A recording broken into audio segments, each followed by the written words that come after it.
Hi guys, welcome to today's video and thanks for making time to watch this video. What I bring to you today is the having condition that can be used to redefine our query to also exempt some records that doesn't satisfy certain conditions. I believe what I'm talking about can be understood better through an example, so let's jump into it. So in the first place, the screen that you have now is this where I ended my last video, which was on the group by clause. I'm just keeping it because I'm going to use the same query here to explain the having condition. But before that, let me just show you something. So this having condition is similar to this where condition, the usage, but there is a little bit of differences. What I mean is this. Let's say we select everything from our employees table. This is a basic statement. When we execute this is what we are fetching, and from our previous knowledge we know that using the select statement we can refine this statement by bringing in some conditions so that our results will be filtered. Now we could filter this particular statement by saying we want to find everything from our employees, but we only need people whose date of birth, or let's say their high date, whose high date comes after 2000, I mean January 2000. So we can say where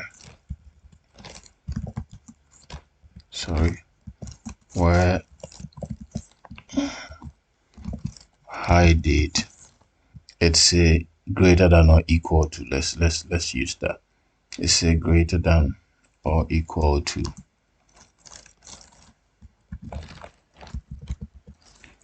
2000, 0101.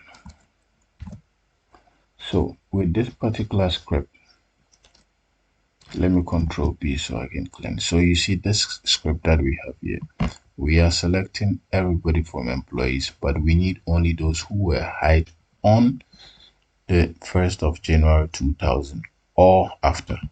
Well, let's execute this and see what we get. When we execute this, we are having just 13 rows. Now this is a condition stated in this select statement. When I substitute this where with having,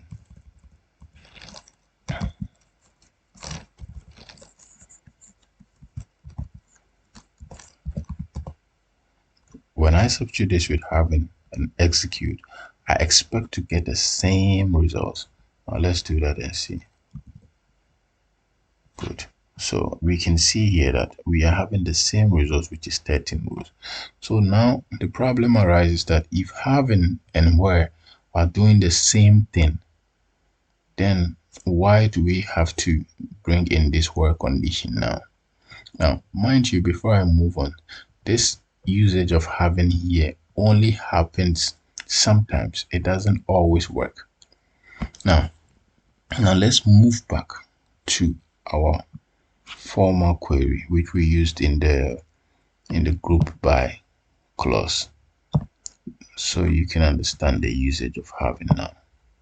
Now, the first tip that I want to give is that having, it has a positioning where it should always be placed in between order by and group by. I mean this place.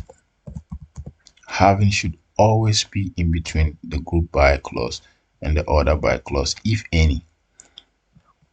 Now let's say for this same clause or this same query, we are saying we want to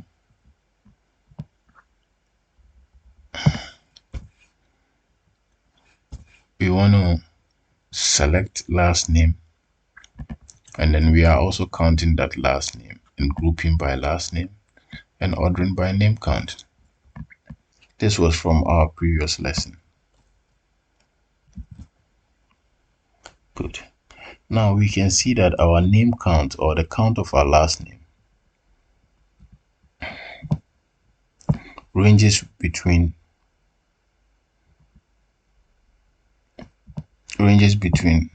some numbers. Because the output is so large, we can even say that we want to see all last names whose name counts are from 200 and above. And one can think that, okay, then why don't we use the where condition? Let's try that and see. When we insert into this statement where this, let me copy this, oh sorry, what am I doing? Oh, sorry.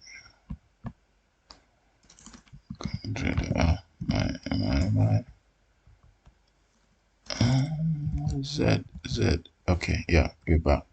So when I insert here, when I copy this and I say I want to say where count last name is greater than 200,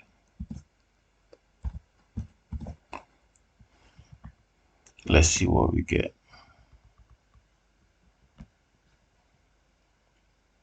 Let's execute this and see. Yeah, so when we execute this, you see that we have an error code here, which means that this doesn't work. Now, let's change this to having and see.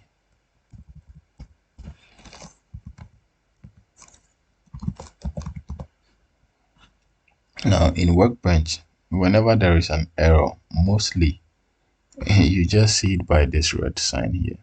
So this should even tell us that when we execute this, we are not going to get an output. We're going to get an error message. Let's do that and see.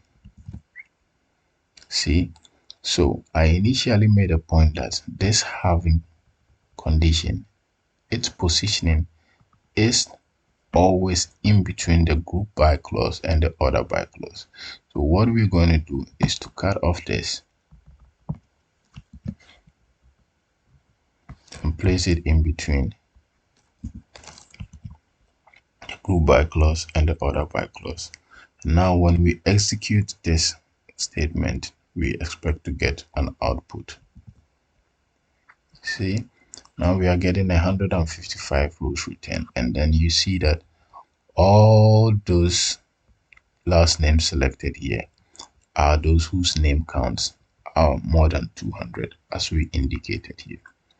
So the positioning of having initially above group by tells us that that is wrong, that is erroneous. And also the usage of having the usage of where with this aggregate function tells us that that is also erroneous. The message from this short video is that having is always used with the group by clause, and it serves its purpose best when we are talking about aggregate functions, say count, say sum, minimum, maximum, or averages. Whenever you have an aggregate function and you want to implement that aggregate function in a condition so that our output will be refined by taking out the records that doesn't satisfy this condition, you always have to use having. But having that in mind, you should know the positioning of this having condition, because when you position it wrongly, you are going to get a wrong output. In fact, you're going to get an error message. So And this is how handy the usage of the having condition comes in. And I believe this video was worthwhile, and also you enjoyed watching it, and it's going to help you in your line of data analysis and querying data. So thanks for watching once again, and until we meet again, it's a bye bye.